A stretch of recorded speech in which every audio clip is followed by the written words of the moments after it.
Bueno, muy buenas tardes para todos. Les damos la bienvenida a la segunda jornada de actualización porcícola lasallista. Esta jornada que iniciaremos el día de hoy, que terminaremos el 26 de marzo. Unilasallista les da a todos ustedes la bienvenida, a todos estos estudiantes y profesionales que nos están acompañando en la segunda versión de esta jornada. El día de hoy iniciaremos con una conferencia que se ha llamado Está el PRRSV reemergiendo en Colombia. Hoy nos acompaña un gran conferencista, él es Andrés Rodríguez Ávila, es médico veterinario zootecnista de la Universidad de los Llanos, especialista en producción animal y máster en enfermedades infecciosas de la Universidad de Georgia, miembro de la Asociación Americana de Patología Aviar, Asociación de Médicos Veterinarios de América, y ASPA Colombia y gerente científico técnico de BioAra SAS. Entonces, Andrés, te doy la bienvenida y muchísimas gracias por acompañarnos el día de hoy en esta primera conferencia de nuestra segunda jornada de actualización. Bueno, muy buenas tardes para todos. Muchas gracias por la invitación a la doctora Luz Marina. La verdad que para mí es un placer poder contribuir en algo, pues en conocer un poquito más de este virus en porcicultura que nos está causando tantos problemas en estos momentos. Precisamente estamos pasando por un brote ya es de tipo nacional de este virus del síndrome respiratorio y reproductivo porcino.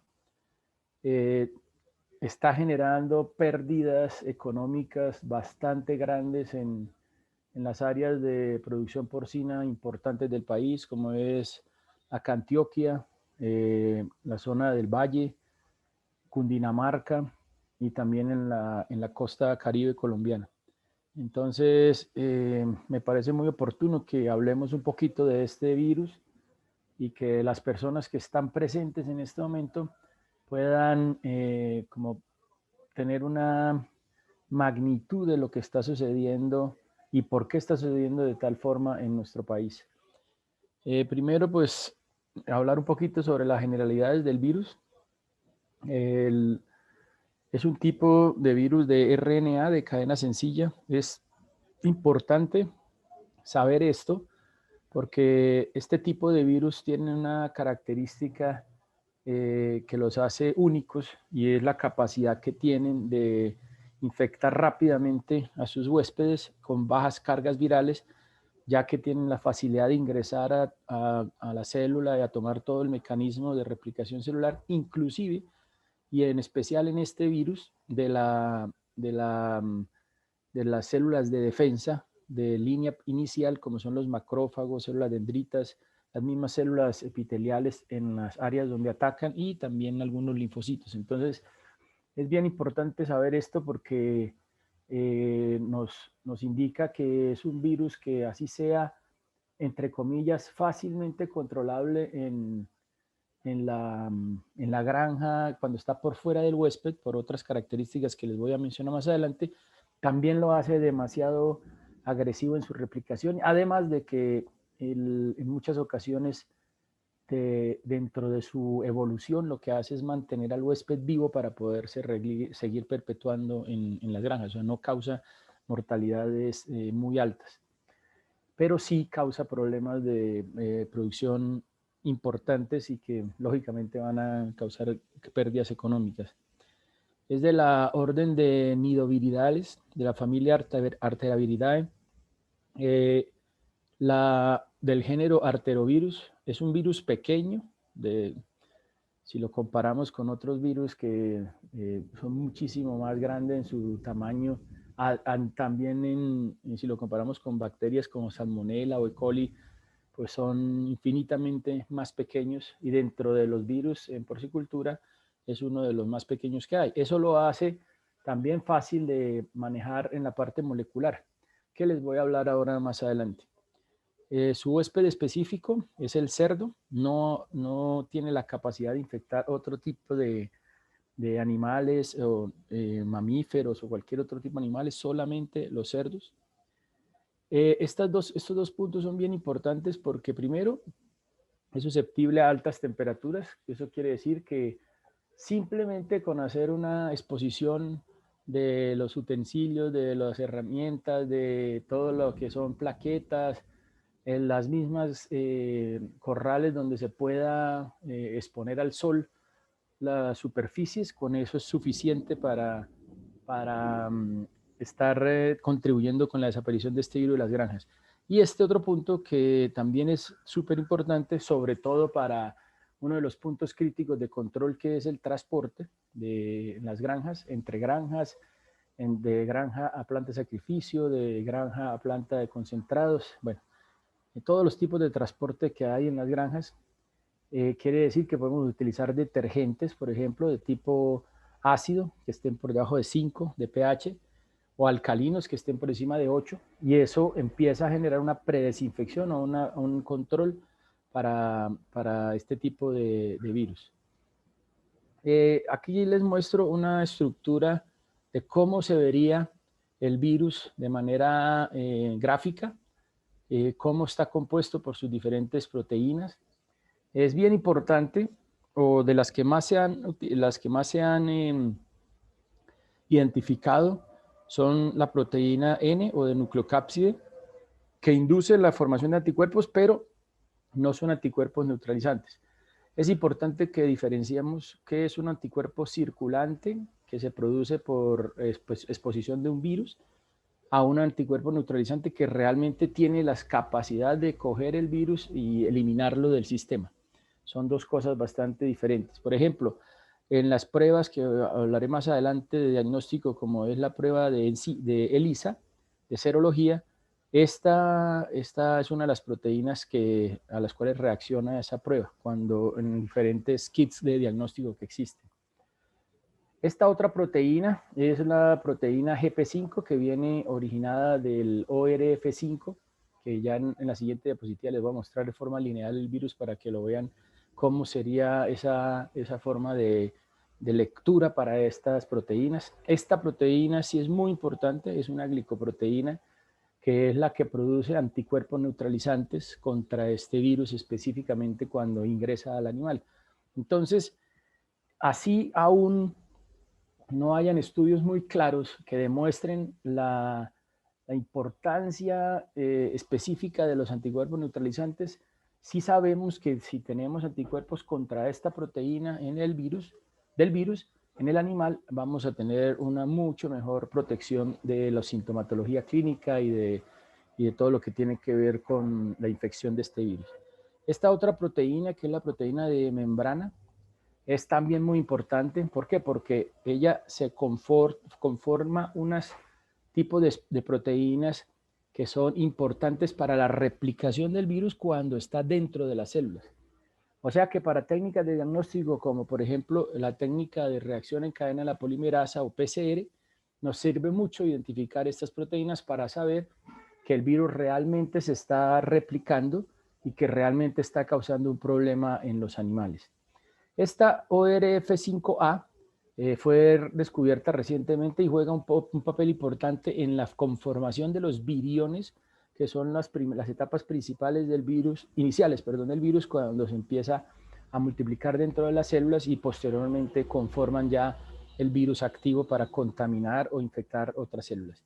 Las demás proteínas que vemos acá pues son proteínas estructurales, que las veremos más claras acá. Tenemos proteínas no estructurales, que son marcos. Esto quiere decir, que pena no les había comentado, esto es Open Reading Frame, que es marco abierto de lectura, el ORF. ¿Qué quiere decir eso? Que es como el virus sin traducir, por llamarlo así, antes de entrar a la célula, por ejemplo, macrófago, y usar su núcleo y su ribosoma para leer ese marco abierto de lectura y empezar a generar proteínas que él necesita para conformar los viriones. Posteriormente vienen las proteínas estructurales, que dentro de las que las recientemente mencionadas, que son de la ORF2 a la ORF4, que lo que hacen es empezar a darle conformación al virus Y por último vienen las proteínas externas, o las que causan entrada o infección viral, o las que causan que se generen los anticuerpos, las que tienen los epítopes de infección, las que nos dan la antigenicidad del virus, la que nos da qué tipo de virus, o la agresividad o la patogenicidad del mismo. Entonces, por eso es bien importante conocer este tipo de estructuras que son muy importantes para el sistema inmune. Además de que las proteínas no estructurales, como las que vemos acá mencionadas, también sirven para generar una defensa evolutiva del virus, que es generar inmunodepresión en los animales. O sea, interfieren con la respuesta inmune del cerdo, en este caso, y eso hace que no haya una buena respuesta de la parte celular innata, como son las moléculas como interferones, alfa, beta, las linfocinas, las interleuquinas, bueno, todo lo que sabemos que genera la cascada de inmunológica o de defensa inmunológica. El virus es bastante diverso, se presentan variaciones que hacen que presenten variaciones en su sintomatología clínica. Una cosa importante que se me olvidó comentarles al principio es que los virus RNA o ARN de cadena sencilla son bastante fáciles de cometer errores en su replicación. Todos los virus o bacterias o inclusive las células de nuestro cuerpo tienen mecanismos que previenen que cuando una célula se está dividiendo en una célula idéntica o en una etapa de clonación, la célula o la información genética sea igualita de las dos células cuando se dividen, que son mecanismos de corrección de lectura. Estos virus no tienen esos mecanismos tan desarrollados o no están presentes, por lo tanto, cuando se está conformando en la cadena de ácidos nucleicos se pueden cometer errores que realmente no son errores, sino que se generan cambios en los aminoácidos y eso generan cambios en la estructura del virus. Y eso puede generar cambios en la antigenicidad del virus, o sea, no habría protección entre cepas europeas o cepas americanas o cepas chinas que puedan estar contaminando animales en diferentes granjas. Hasta el momento, en lo que nosotros hemos descubierto en Colombia, estamos con los genotipos, en serotipos 1 y 2, que son el europeo y el americano. Lo que les comentaba de la virulencia se ha demostrado que genera diferentes sintomatología clínica. Por eso se llama síndrome, empezando por ahí, porque tiene una presentación que no es típica o no es única. Puede ser reproductivo, puede ser respiratorio. Entonces es bien importante, saber que dependiendo del tipo de virus y de su información genética, se genera esa patología en los animales. También se generan diferencias antigénicas, entonces eso se ha comprobado por anticuerpos monoclonales. Anticuerpos monoclonales son anticuerpos que están hechos exclusivamente para responder contra un tipo de linaje viral. Y entonces, al enfrentarlo a otro tipo de linaje viral, nos damos cuenta de que no lo inactiva o no es capaz de neutralizarlo. Por lo tanto, se sabe que hay diferencias antigénicas en diferentes virus presentes en nuestras granjas. Y ya para volverlo un poco más específico, lo podemos identificar por medio de secuencias genéticas, generando dendrogramas o árboles filogenéticos que se los mostraré ahorita más adelante. Entonces, lo primero que se hace cuando tenemos un cerdo que es sospechoso a PIRS es, en estos momentos, es muy sencillo, o es relativamente sencillo identificar el virus, detectarlo por medio de la prueba de la reacción en cadena de la polimerasa. En este caso sería transcripción reversa o reverse transcription, porque es un virus ARN. Y entonces debemos primero volver ese virus ARN en ADN para poder hacer la amplificación por medio de la reacción en cadena de la polimerasa. Se puede hacer con PCRs a término punto final o PCR convencional. Se puede hacer con PCR en tiempo real, PCR cuantitativo. Bueno, ahorita les hablo un poquitico más en detalle de esas técnicas. Y eso nos va a generar que haya una huella genética. ¿Qué pasa en algunas ocasiones? No podemos llegar inmediatamente a pedir una prueba de PCR para un animal sospechoso, a no ser de que sepamos que la granja fue positiva, a no ser de que tengamos información clínica, como les voy a mencionar ahorita, del caso que nos haga sospechar de la enfermedad. Entonces, no porque tengamos una herramienta como esta, siempre la vamos a usar porque es costosa como técnica. Entonces es importante saber cuándo utilizarla y cuándo no. Eso lo espero que quede claro al final de la presentación. Entonces, ¿qué es lo primero que debemos hacer? Primero es tratar de buscar en la granja, la información que tengamos de la granja, si hay, qué tipo de, o cómo es la epidemiología del virus. En este caso, como les contaba, muy específico de acá del norte de Antioquia, por ejemplo, es una zona donde, sin exagerar, es muy posible que hayan más cerdos o más cabezas de ganado porcino que de personas. Entonces es muy importante la epidemiología de la zona. Es bien, bien importante saber cómo se está moviendo el virus en las diferentes granjas de esa zona. Deberíamos tener una comunicación bastante estrecha entre los porcicultores y técnicos. Desafortunadamente eso no se da, desafortunadamente no tenemos como tanta confianza o a veces no nos dan la autorización para hablar de estos temas porque nosotros le decimos muy coloquialmente a esta enfermedad que es una enfermedad vergonzante, o sea que la gente como que le da vergüenza o siente pena de que sus animales estén enfermos por esto, y al revés, deberíamos tener una información fluida, comunicación fluida para que las personas todas sepamos cómo se está moviendo el virus para poderlo ayudar a detener. Estos puntos son importantes. Por ejemplo, en hembras de reemplazo o hembras que van a ingresar a la granja de cría que vienen de sitios externos de granjas de genética, por ejemplo, por lo general, la infección cuando se genera dentro de la granja de cría puede durar hasta alrededor de 3 a 4 meses, o sea que es bastante larga la infección. Y entonces, ¿qué pasa?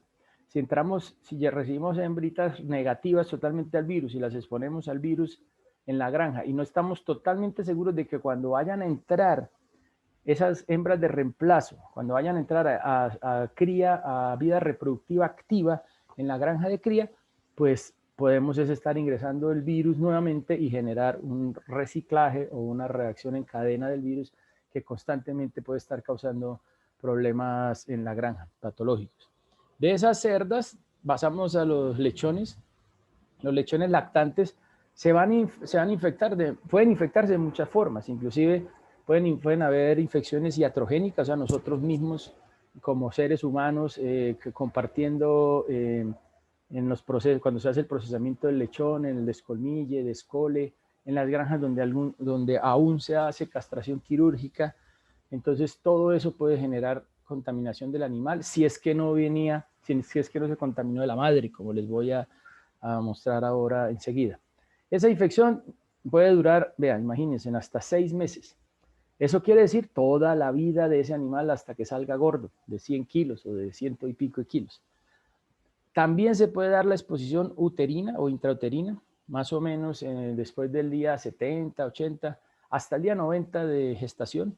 Nacen, si no hay un aborto, porque el virus no es muy agresivo, o si no hay momias, porque el virus se está comportando de manera diferente, y nacen animales, nacen lechoncitos infectados y nacen lechoncitos débiles que pueden estar teniendo enfermedad hasta 5 meses después de su nacimiento. Entonces la persistencia de este virus, como se pueden dar cuenta, ocurre sin importar si el animal es joven o adulto, o si fue una exposición externa, o fue intrauterina, o fue iatrogénica, o error humano. Entonces es importante que tener en cuenta todos estos aspectos y creo que uno de los mensajes de llevarnos dentro de esta charla es que la infección del virus es demasiado sencilla, ¿sí? Como les muestro aquí, es altamente infeccioso, ¿sí? O sea, se necesitan inclusive solo 20 copias del virus para generar una infección, en este caso vía intramuscular. Más o menos alrededor de 200 o 10 veces más, que sigue siendo muy bajito, para generar una infección estornudos o secreciones nasales u orales.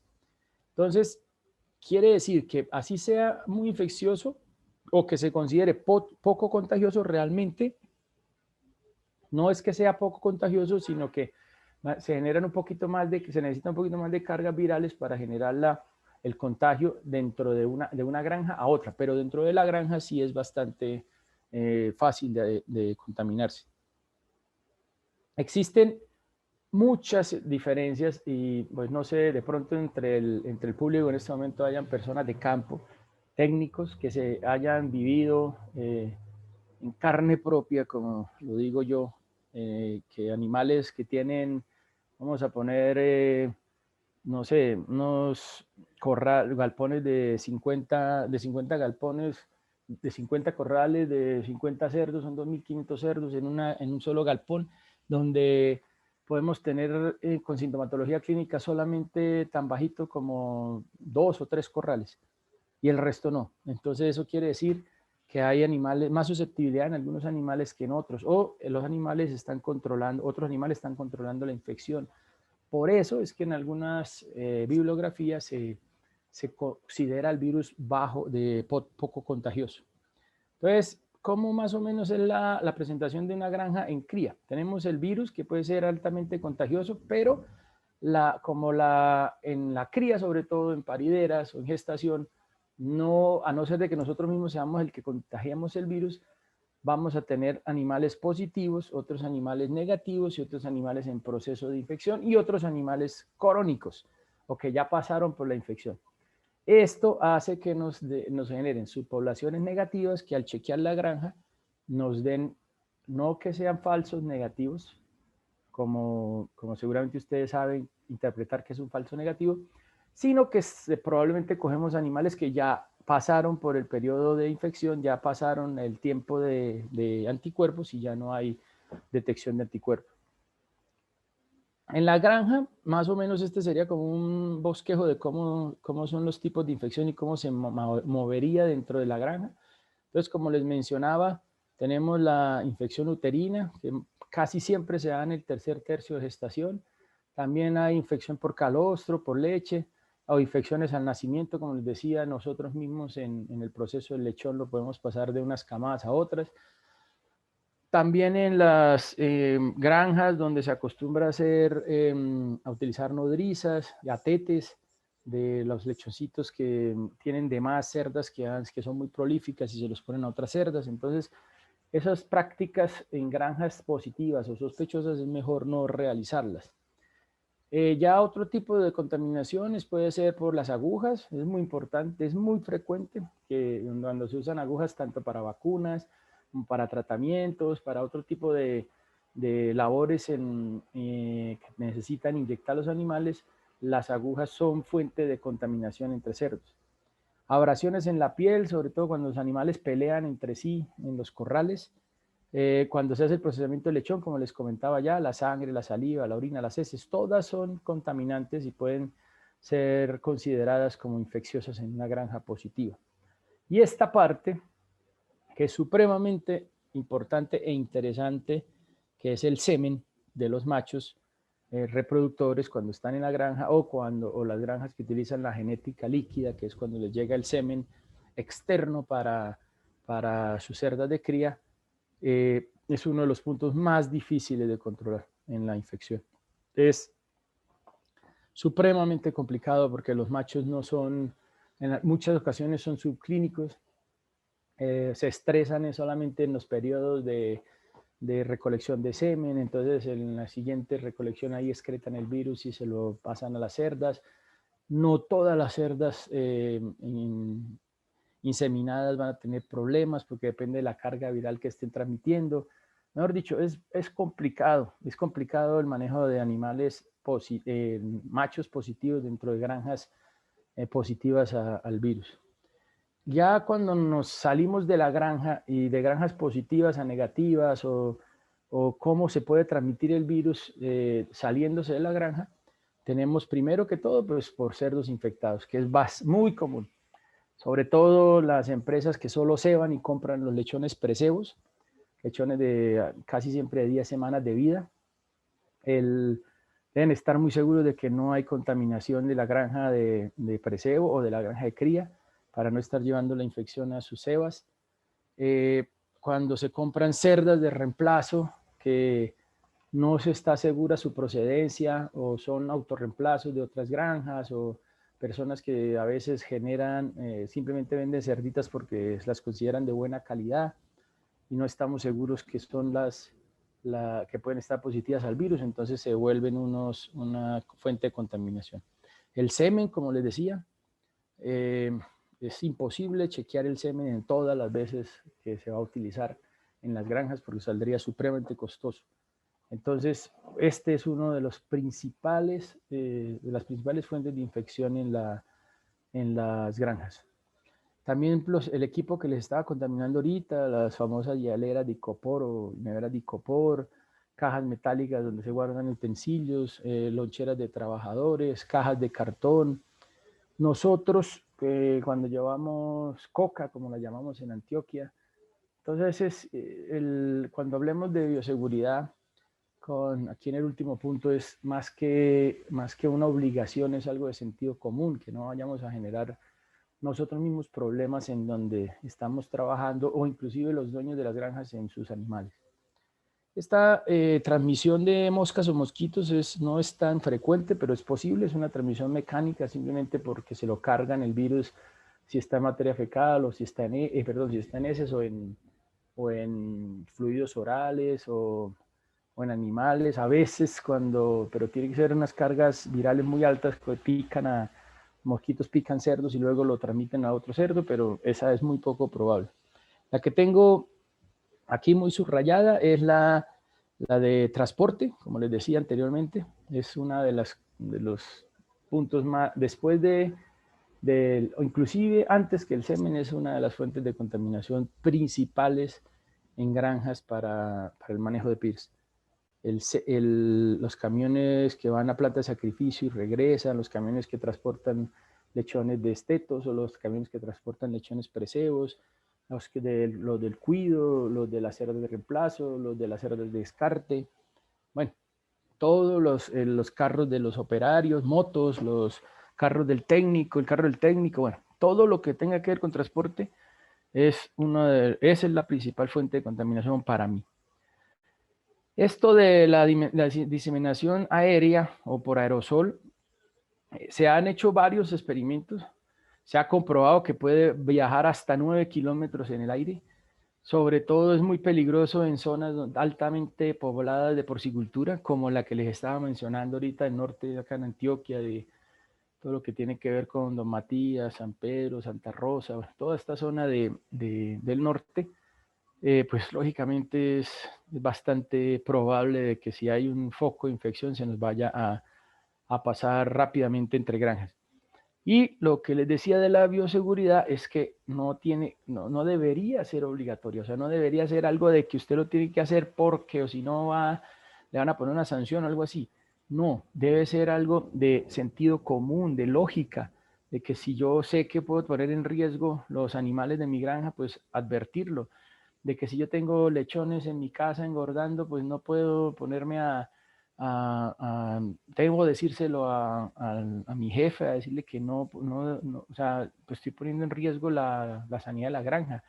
O si vivo los fines de semana, me voy a visitar la familia, mis hermanos o primos, y ellos trabajan en otras granjas, ellos tienen problemas sanitarios, pues también debería decirse. Bueno, en fin, son cosas, todo tiene que ver con bioseguridad. La bioseguridad no es solamente desinfecciones, lavar camiones, dotaciones, rejas, mallas, no, la bioseguridad debe ser dinámica, como lo dijo hace poco un expositor que me gustó mucho, y también tiene que tener todo el sentido común del mundo para poderla entender.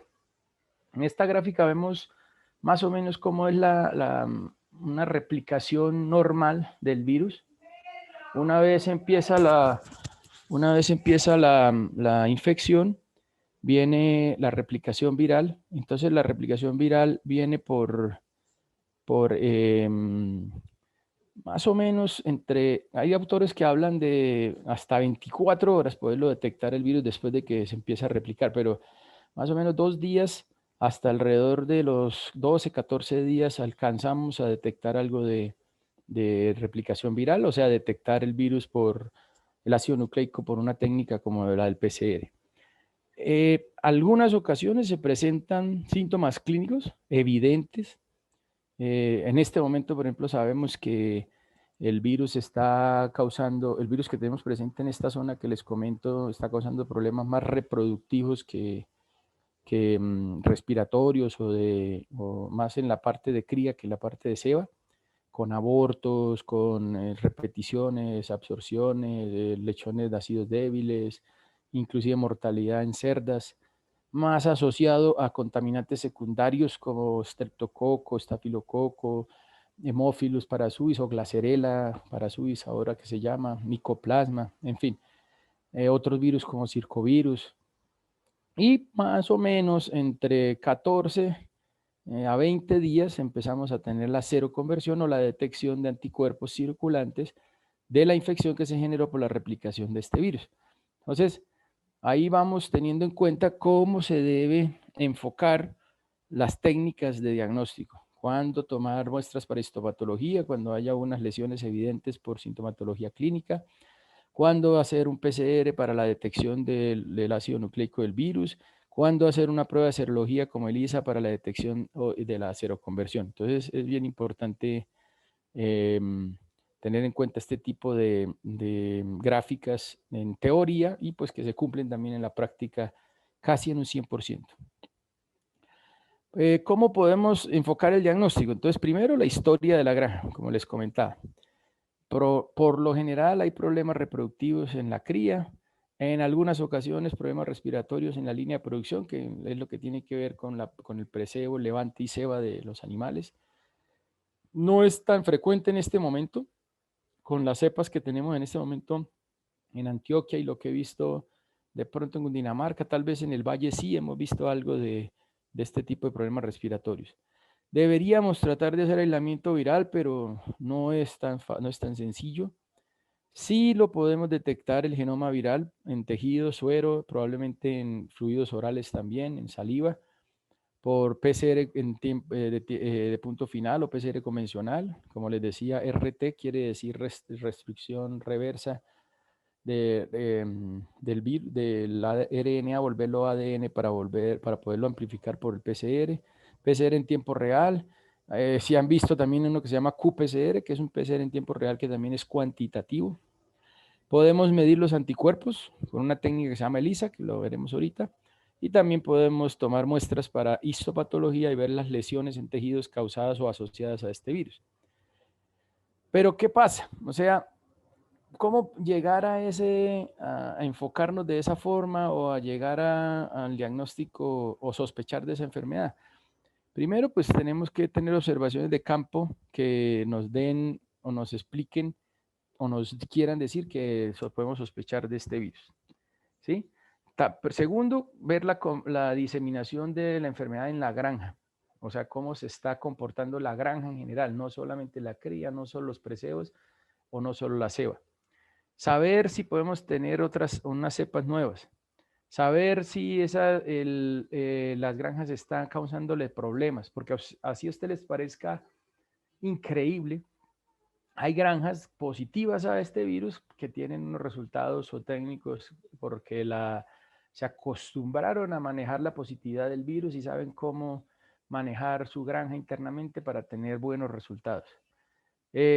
Buscar si hay problemas reproductivos o respiratorios, cómo es el papel de los camiones, el semen, los animales nuevos, y si nosotros realmente podríamos confiar en la bioseguridad. Esto aplica para cualquier granja en nuestro país. Toda esta lista de preguntas son las que nos debemos hacer antes de empezar a hacer el trabajo. ¿Qué se hizo en un trabajo, una investigación en el año 2013? Fue hacer tomar muestras en diferentes partes del departamento del país. En ese momento Antioquia no estaba teniendo problemas, entonces se centraron más en algunos departamentos como Caldas, el eje cafetero, en el Valle del Cauca, en Cundinamarca, Santander, donde habían problemas de Pierce en ese momento. Se hizo una detección del virus en diferentes órganos, en diferentes muestras como suero, semen, vaso, pulmones, fluidos orales. Se trató de hacer el aislamiento, no se pudo hacer un aislamiento en cultivo celular, pero sí se pudo detectar. Y se hicieron trabajos con secuencias moleculares para saber qué tipo de virus eran los que estaban rondando en el país. Para eso se utilizaron dos técnicas, que es la técnica, como les comentaba, de PCR, de restricción de lectura reversa para volver el ácido nucleico ADN, el PCR cuantitativo. Nuevamente les digo, se usaron muestras como semen, vaso, ganglios, pulmones, suero, cordones umbilicales. Estas muestras de cordones umbilicales en el nacimiento son muy buenas para saber si hay transmisión directa de madres a lechones o si ya se está disminuyendo la transmisión del área de cría a los presebos, hacia los presebos, o si están naciendo animales negativos ya en las granjas, que sirve mucho para el control del virus. Se amplificaron dos proteínas, la ORF5 y la ORF7, que les comentaba. La ORF5 es la GP5, la glicoproteína 5, y la ORF7 la proteína de membrana, que son dos importantes en la replicación. También se hicieron perfiles por, esto se llama restricción de fragmentos por digestión de enzimas, o RFLP, que lo que hace es que enzimas específicas cortan el virus en secuencias conocidas de ácidos nucleicos y lo ponen en pedacitos. Ahorita les voy a mostrar una gráfica. Y así se identifican patrones de virus que ya son conocidos o han sido reportados en el mundo y que también han sido reportados en Colombia. Se hicieron todos los análisis de las cepas circulantes en ese año, desde el año 2000 hasta, creo que fueron 10 años, si no estoy mal, hasta el 2011. Y se encontraron similitudes genéticas con cepas de Norteamérica, de Estados Unidos y de Canadá. ¿Cómo aplicamos toda esta información de la técnica molecular? Primero, pues lógicamente para el diagnóstico, para monitorear los animales, para evaluar los reemplazos, las cerdas de reemplazo que entran al hato de cría, la detección de infecciones persistentes en granjas que ya son positivas o positivas estables, programas de aclimatación de reemplazos, programas de chequeo y eliminación. Estas fueron más o menos lo que explica que es una prueba de PCR convencional o de punto final, y esto es un PCR cuantitativo o en tiempo real. La diferencia es que en el PCR de punto final tenemos que hacer este gel, que es una electroforesis, para saber en los cortes que les comentaba de las enzimas de restricción, en dónde se realizan o cómo podemos determinar si el virus está presente o no está presente en las muestras, ¿sí? Cada banda de estas nos está indicando que hay presencia del virus y que se está cortando en dos diferentes partes. Por ejemplo, este hizo un corte de restricción enzimática acá, pero acá no lo hizo. Este lo hizo débil acá y acá no lo hizo. Entonces, eso nos va diciendo cómo se comporta el virus desde la parte molecular. A diferencia de este PCR en tiempo real, que nos va diciendo inmediatamente si el virus está presente o no, haciendo una curva de multiplicación de la polimerasa o de amplificación de ácidos nucleicos. Entonces, en 3 horas más o menos, sí, alrededor de 2 a 3 horas podemos saber si hay presencia o no hay presencia del virus en las muestras que estamos procesando.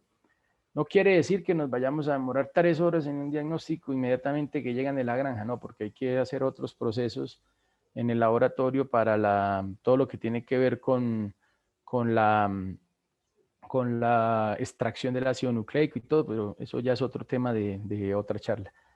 La diferencia es que en el tiempo real nos va diciendo de una vez si el virus está o no está de una vez en la muestra, y también nos puede decir la cantidad de lo que se está produciendo de virus en ese momento, o la cantidad la cantidad de virus que tiene el animal en ese momento. teniendo en cuenta todo esto que les he dicho, con la información que se tenía y se ha visto en Colombia, se han comparado aislamientos virales a nivel genético, se construyeron árboles genéticos o dendrogramas y se trató de buscar similitudes en el país. Hasta ahora, esto es información de más o menos del año 2012-2013. Esta es una gráfica un poquitico complicada, pero pues ahí vamos a ver de que mediante esta técnica, los 32 aislamientos que se identificaron en ese entonces se compararon con muestras que ya eran conocidas en el GenBank. El GenBank es, como su nombre lo indica, un banco de genes donde uno puede ir y buscar información de todos los genes que hayan sido reportados en diferentes enfermedades, en este caso del virus de PRRS. Aquí tenemos la mayoría de muestras que teníamos positivas eran del Valle. Estas son muestras de una cepa ATCC, que las muestras ATCC son simplemente para verificar o está verificada de que es un genoma del virus de Pierce. Esta es una muestra de una vacuna viva que inclusive se alcanzó a utilizar en el país en ese entonces. Estos son más muestras del Valle. Cada una de estas liniecitas lo que nos explica es la relación genética que hay. Por ejemplo, si lo comparáramos con un árbol genealógico de una familia, entonces aquí estarían los ancestros, luego empezaría por la línea materna, por ejemplo, la línea paterna, los que fueron hijos de del abuelo, el papá, luego el hijo, los nietos y así sucesivamente. O sea que entre más lejos estén de los puntos de comparación, quiere decir que no se parecen mucho entre sí. Pero si están dentro de la misma línea de genética de corte, entonces se parecen entre sí. Por ejemplo, estas 3 cepas de Caldas, es un muy buen ejemplo. Son del mismo departamento, diferentes granjas, pero seguramente compartían transporte o compartían algunas cosas y por eso aquí tenemos una de Antioquia, por ejemplo, ¿sí? Está dentro de la misma línea de familia de las del Valle, pero tiene algún porcentaje de diferencia si las comparamos directamente entre ellas. Entonces, esto es lo que se hace desde el punto de vista genético. También es lo que nosotros podemos observar en las granjas es que desde el punto de vista clínico también se ven diferencias. Como les estaba comentando, hay problemas, en algunas granjas hay más problemas reproductivos, en otras hay más problemas en la línea de producción, en otras hay solo problemas en el precebo, ¿sí? Entonces esto casi siempre estas relaciones genéticas se pueden comparar o ver esas diferencias también en la parte clínica del virus. Hay otras formas de detectar los anticuerpos del virus. La más utilizada, que genera el virus, la más utilizada es esta, la ELISA, o el ensayo de inmunoabsorbancia de IDEX, mediado por enzimas. Es una técnica que nos mide exactamente los anticuerpos que reaccionan contra el virus que está en una placa que nosotros ya lo conocemos. Todos los anticuerpos que reaccionan contra ese virus se miden por absorbancia o por la cantidad de fluorescencia que produzca la técnica. Entonces, un aparato que se llama lector mide esa cantidad de luz que se produjo de fluorescencia y nos da una cuantificación de la cantidad de anticuerpos que pueden haber, que son específicos para ese virus. Se mide en SPI, radio, que todo lo que esté por encima de 0,4 es positivo. Los que quieran buscarla es muy fácil, simplemente ponen ELISA de PRRS IDEX y ahí les va a aparecer toda la información en internet, bastante confiable directamente de la casa productora del kit. Tiene una especificidad y sensibilidad muy altas. Realmente los falsos positivos no pasan del 2%, o sea que es una muy buena forma de monitorear por medio de perfiles serológicos a toda la granja, desde las madres, los reemplazos y la línea de producción. También nos sirve para lo que les hablaba de las cerdas que van a entrar a producir en la cría. para saber si estuvieron o no estuvieron expuestas al virus antes de ingresarlas al plantel de cría. Esto es más o menos un ejemplo de lo que es una serología. Aquí tenemos normalmente en las granjas la línea de producción se toma desde el nacimiento, más o menos entre la tercera semana de vida, en este caso es la cuarta, luego la octava semana de vida, las 12 semanas, 16 y 20. Aquí nos estamos dando cuenta de esta línea rosada, es el speed ratio de la técnica que les estaba comentando ahorita de Lisa. Y ustedes ven claramente que acá se suben el resultado y empezamos a tener una variación de anticuerpos. Quiere decir que a partir de acá, de la octava semana, novena semana o décima semana de vida, en los animales se han expuesto al virus, porque deben pasar alrededor de 2 a 3 semanas para que produzcan estos anticuerpos. Entonces, casi siempre cuando uno encuentra anticuerpos en las 12 semanas de vida fue porque se generaron en 2 o 3 semanas atrás. ¿Qué sucede acá? Seguramente esta era una granja que criaba y preservaba los lechones sitio 1, sitio 2 en la misma granja y luego los mandaba a cebar en otra parte y probablemente allá es donde se contaminaban, en las cebas, porque empiezan más o menos de la semana 12 hasta el sacrificio con positividad. Esto, un ejemplo solamente para Pierce, pero cuando Pierce está con otro contaminante, como este que también es muy conocido para nosotros, que es Mycoplasma, pues vemos cómo se comporta también. Aquí estamos viendo desde la línea azul con el cuadrito, es Pierce, y con el cuadrito azul, el rombo, perdón. La rosada, la morada, con el asterisco es Mycoplasma, y aquí vemos claramente cómo coinciden más o menos la aparición de la serología positiva para Pierce con la serología positiva para Mycoplasma. En este tipo de granjas sí es muy probable que tengamos mortalidad. Pierce por sí solo, en la línea de producción, tendría que ser una cepa muy agresiva antigénicamente hablando para que genere mortalidad solo. Siempre está acompañado o por estreptococo o por Haemophilus o Glasserella o por Mycoplasma y ahí sí puede causar una mortalidad bastante alta. ¿Qué es importante para el control de esta enfermedad? Primero, los reemplazos o las cerdas que van a entrar a la cría, saber a una granja positiva, saber que han sido expuestas al virus y fue una exposición controlada, ¿sí? Estandarizar la inmunidad del pie de cría, hay varias cantidad de formas de hacerlo. Desafortunadamente en Colombia no tenemos acceso a vacunas vivas ni a vacunas muertas, entonces se está utilizando mucho en estos momentos un procedimiento que se llama sueroterapia, que se las voy a nombrar ahorita más adelante. Hay una estrategia que es cerrar las granjas. Cerrar las granjas quiere decir que no vuelvan a ingresar animales externos de hembras de reemplazo, sino que sean producidas dentro de la misma granja de cría,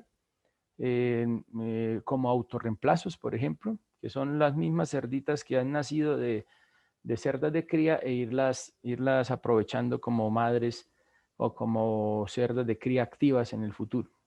Otra técnica que es el chequeo y remoción, que es estar chequeando constantemente el hato de cría y todo animal o hembra que salga positiva, sacarla y sacrificarla. Eso es bastante costoso y es difícil de manejar realmente.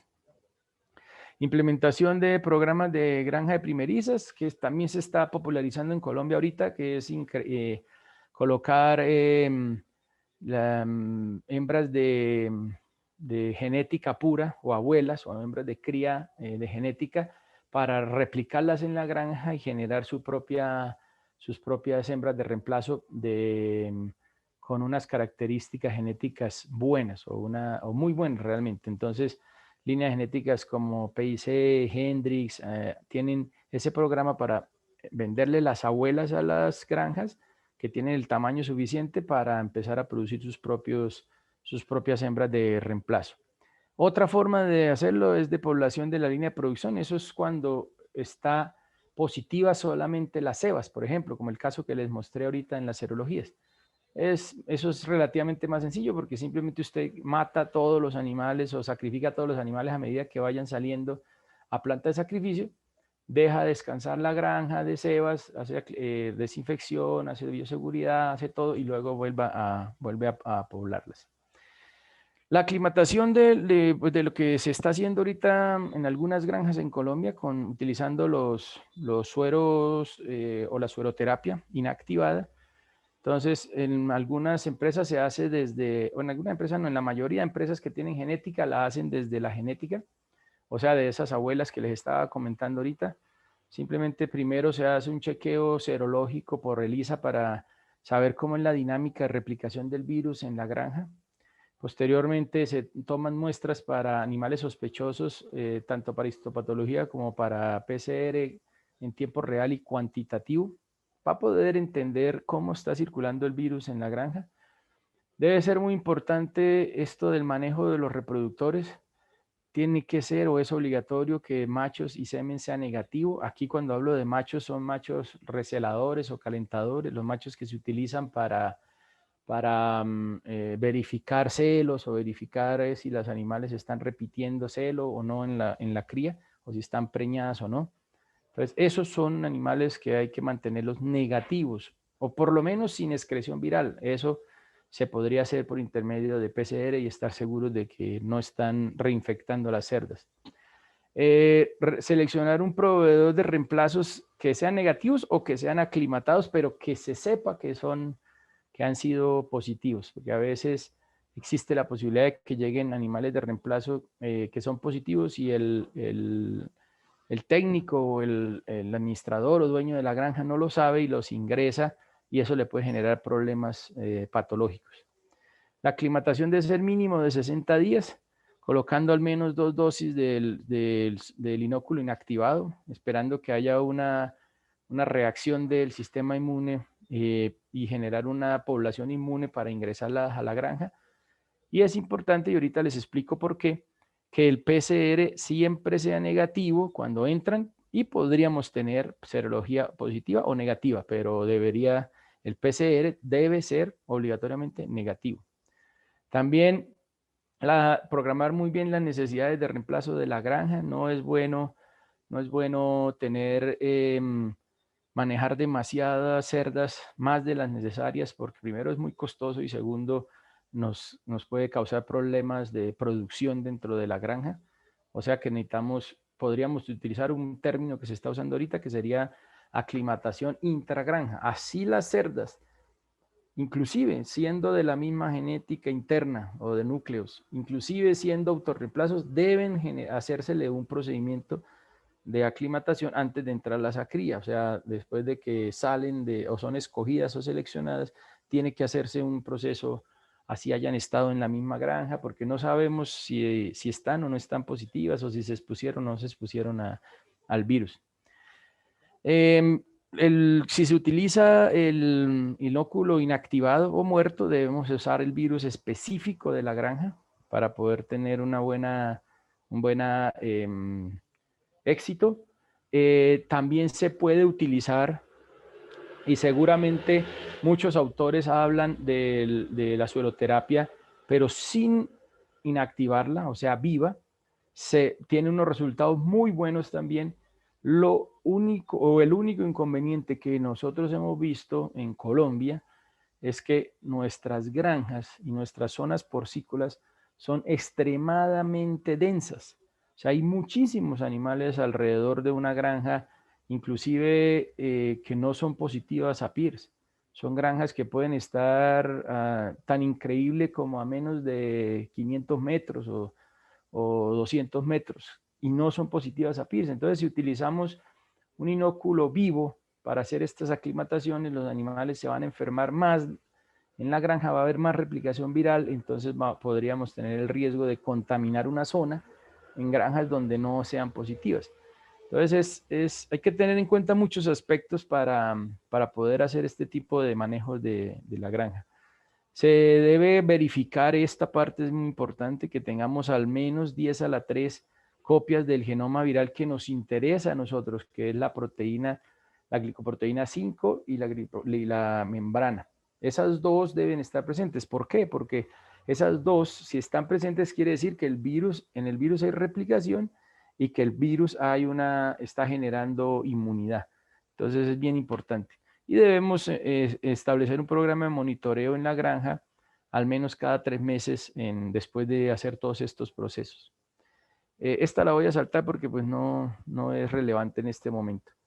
La aclimatación de reproductores, eso sí es muy importante. Si definitivamente queremos tener los machos dentro de la granja y hacer todo el proceso de recolección de semen y preparación y todo, pues hay que darles un tratamiento especial. Nunca pueden estar en contacto con el virus de Pierce.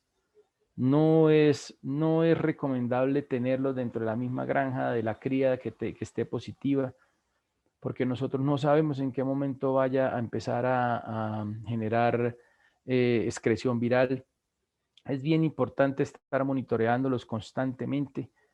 Es muy importante hacer los procedimientos de bioseguridad en esos centros de inseminación que en algunas empresas aún existen, que sean muy serios y que no haya problemas de que nosotros mismos llevemos el virus de esos centros, de las granjas de cría, esos centros de producción de semen, porque es desastroso realmente para la producción porcina. Debemos monitorear los animales constantemente, monitorear el semen.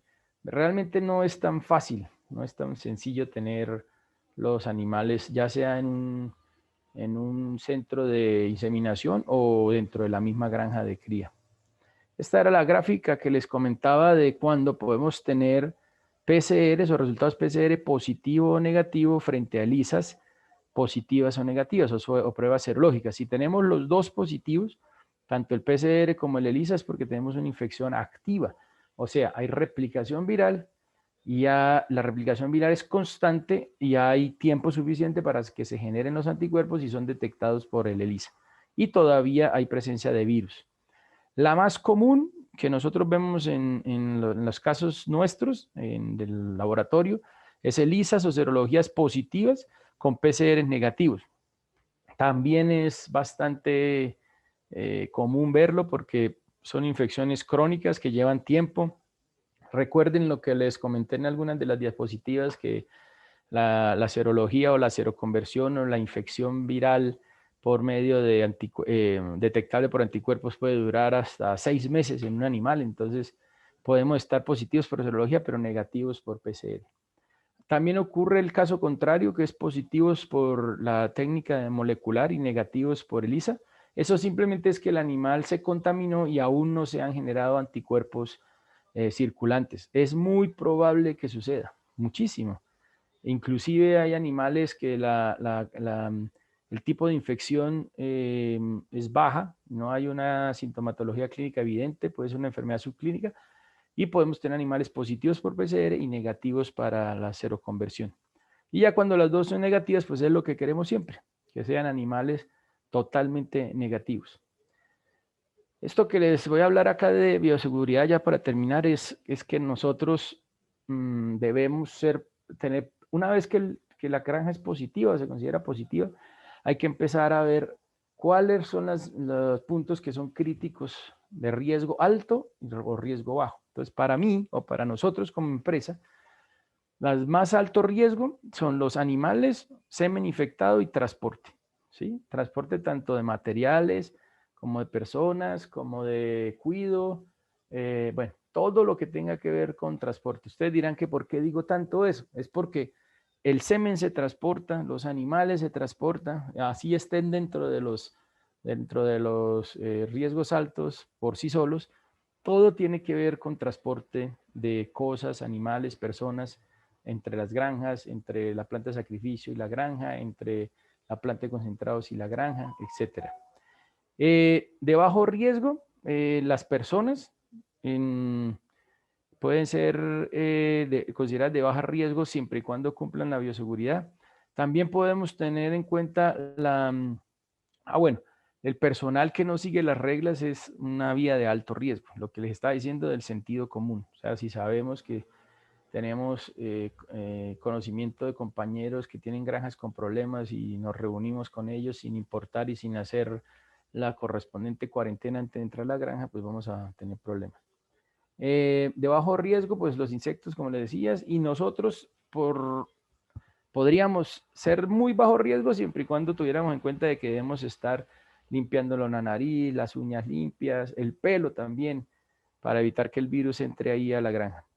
El punto crítico más importante nuevamente, y perdón que lo diga tanto, es transporte, y eso lo van a ver en cualquier otra presentación o si lo buscan de manera bibliográfica. Y la vía aérea es muy relevante en zonas como las que nosotros tenemos de alta densidad porcina. En conclusión, es posible que el virus se esté diseminando, pues ya es comprobado totalmente. Ya sabemos que tenemos cepas diferentes en Colombia, ya sabemos que están circulando en diferentes partes del país. Debemos insistir mucho en bioseguridad para evitar el ingreso de nuevas cepas en zonas donde no están. Ya nosotros hemos detectado tanto cepas europeas como americanas en nuestro país. Existen ya muchos kits comerciales validados, confiables, donde nos dicen si es una u la otro tipo de cepa o genotipo.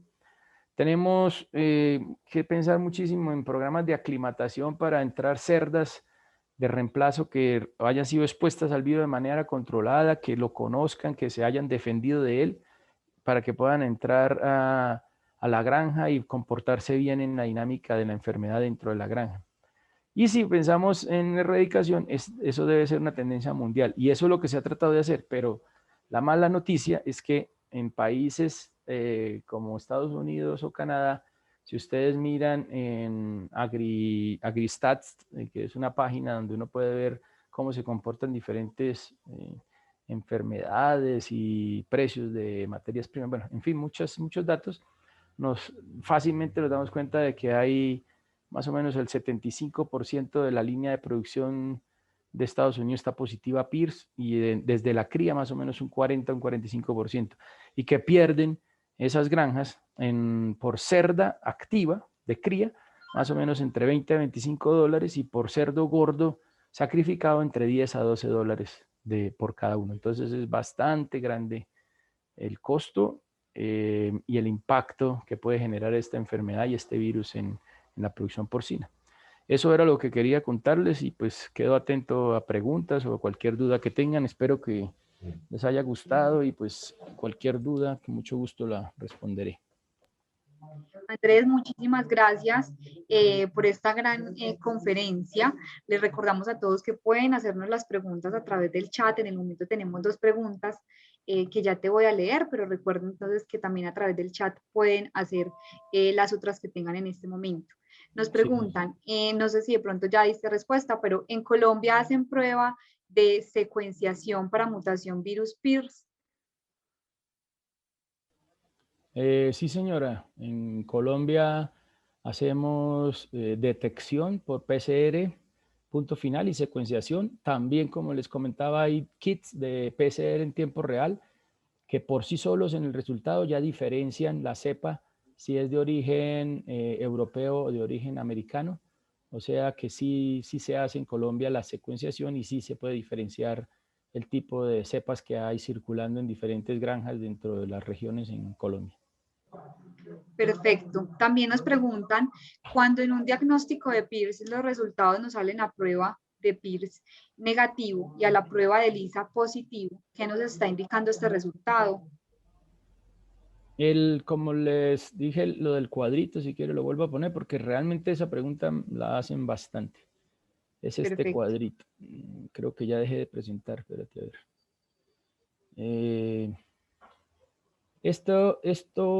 Esa pregunta es muy frecuente. Acá está, es este. Sucede mucho y la verdad vemos acá que podemos tener estos 4 escenarios. El PCR positivo, que quiere decir que detectó el ácido nucleico del virus en ese animal y que también detectó el ELISA, los anticuerpos circulantes contra ese virus, y eso nos da que hay una infección activa, o sea, el virus está presente, se está replicando y muy probable, en la mayoría de los casos, está clínicamente, se ve la enfermedad, o sea, o hay problemas de mortalidad en la línea de producción, o hay abortos, o hay problemas o más fallas reproductivas o problemas de nacidos débiles o mortalidades en lactancia, bueno, en fin. También PCR negativo, o sea que el PCR, la técnica no detectó el ácido nucleico del virus, pero sí detectó los anticuerpos. Eso es una infección crónica, o sea, el virus ya desapareció del cuerpo del animal, ya no está causando replicación viral, pero sí hay producción de anticuerpos debido a que esos anticuerpos son de memoria. Se pueden persistir, como les decía, hasta 6 meses. Inclusive hay reportes hasta de casi un año de persistencia de anticuerpos, pero en animales que ya no tienen el virus. Y la otra que les comentaba era el PCR detecta el virus, pero no detecta anticuerpos, que eso sucede también cuando es una infección reciente en los animales, es una infección que es aguda y todavía no se han generado anticuerpos o no se han generado anticuerpos detectables por el ELISA.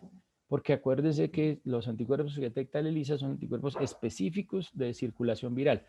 Bien, bien importante. No se puede relacionar detección de anticuerpos por ELISA con protección contra el virus. Eso es supremamente importante para que todos lo tengamos en cuenta. El virus está presente, podemos tener anticuerpos y podemos igual tener mortalidad, sintomatología clínica y todo, porque no, estos anticuerpos que detectan esta técnica no son anticuerpos protectivos. Perfecto, Andrés. Por acá nos solicitan que si es posible compartirles la página donde arroja la temática de las enfermedades y la adquisición de los productos. Y nos preguntan qué arroja el crecimiento de enfermedades respiratorias y reproductivas, como por ejemplo en Estados Unidos o en USA. Bueno, sí. La página se llama AgriStats, como estadísticas agrícolas. Y la pueden, se inscriben. Me parece que si lo hacemos acá desde Colombia hay que pagar una inscripción. No estoy seguro, pero creo que sí. Pero ahí encuentran toda la información. Ya le escribo aquí por el chat cómo se escribe.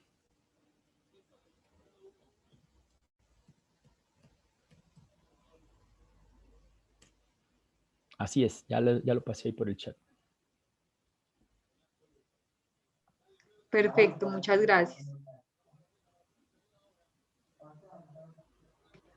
Bueno, yo creo que entonces eso es todo por hoy. No tenemos más preguntas. Andrés, agradecerte por ese espacio que nos has brindado en Unilasallista y hacer la apertura de esta segunda jornada de actualización porcícola. Los invitamos para que nos acompañen el día de mañana en nuestra segunda conferencia a esta misma hora. Mañana hablaremos de los factores que determinan la fertilidad en granja.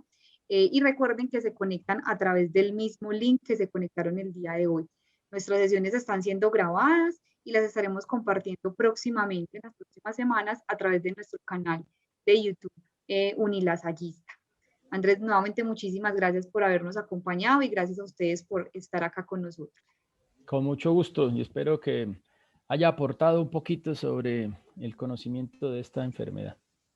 Claro que sí, así fue. Muchísimas gracias a todos y una feliz tarde. Gracias, que estén muy bien. Que estén Saludos muy a todos. bien.